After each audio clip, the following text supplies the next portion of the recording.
Good day. Wow! Mayroon tayo ditong nilulutong giniling. Yes, giniling ang una nating nilagay dyan dahil sa mayroon siyang fat, taba. So, ang purpose natin dyan ay mapalabas ang kanyang oil at mag-serving gisa sa kanyang mga laman-laman dyan.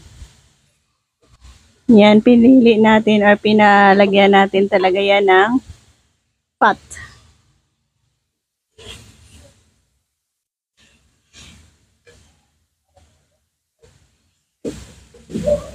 At nakasave tayo ng oil. Dahil sa hindi na tayo maglalagay ng mantika para sa panggisa ng ating mga sangkap dyan. So ano nga ba ang ating lulutuin? Yan. Patuloy kayong sumubaybay at malaman nyo kung ano nga ba ang ultimate Filipino snacks or anong tawag dyan? Merienda. So yan, medyo nandun na tayo sa punto na pwede na nating ilagay ang ating onion. So nandito na tayo sa point na pwede na nating gisa ang ating onion gamit ang katas ng ating giniling. So may konting oil tayo dyan na mag-serve as panggisa sa ating onion. Yan, pampabango. Yan, well combined. Next, red hot dog with cheese. Yan, konting idea na kayo na kung ano ang ating gagawin na. Dahil ito ay ating masarap na snacks. Snacks ba tawag dyan? Merienda. Pag may hotdog, may giniling, ano ang next dyan? So, abangan nyo ulit. So, maglagay na tayo ng yan. O, diba? Sauce ng ating spaghetti. Ang sweet style spaghetti sauce. So, Filipino merienda. Ultimate sarap.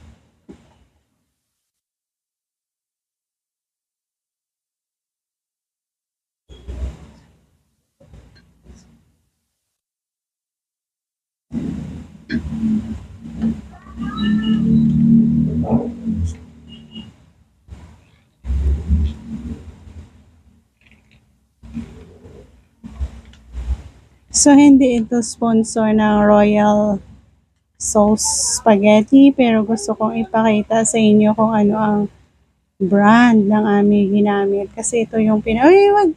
I-open mo nga muna. Ayan, rich, thick, spaghetti sauce, sweet style. Ayan siya. Halo-halo hanggang sa maluto ang sauce natin. Dahil Filipino style, meron tayong Alaska Ibap para creamy. Pakita nga ang lata. Yan, classic evaporated milk na Alaska. Yan, di ba? Yan na ang style, Filipino style spaghetti natin. Oh, sauce pa lang, amoy pa lang, parang may pasta na. Okay, dahil sa creamy ng ating sauce dyan, may last touch tayo na nagpapatingkad ng creamy niya. Eden cheese. Grated Eden cheese.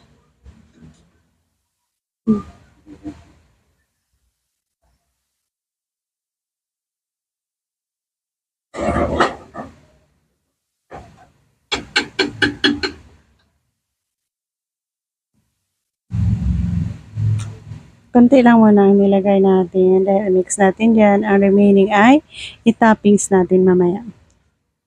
And Ayan, ready na to add ang ating pasta. Ihalo na lang natin lahat para lahat ay well combined. Marami tayong pasta na ilagay. Ano yan? 1 kilo o kalahating kilo? Ha? 1 kilo. Para sa 1 kilo rin na sauce na ating nilagay. Ayan. Natikman natin ang sauce kanina and we love it. Sarap. Oh.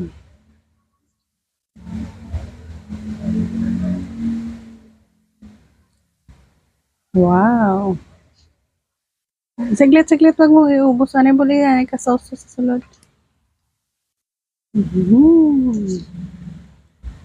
Okay na? So, thank you guys for joining us sa ating merienda cooking.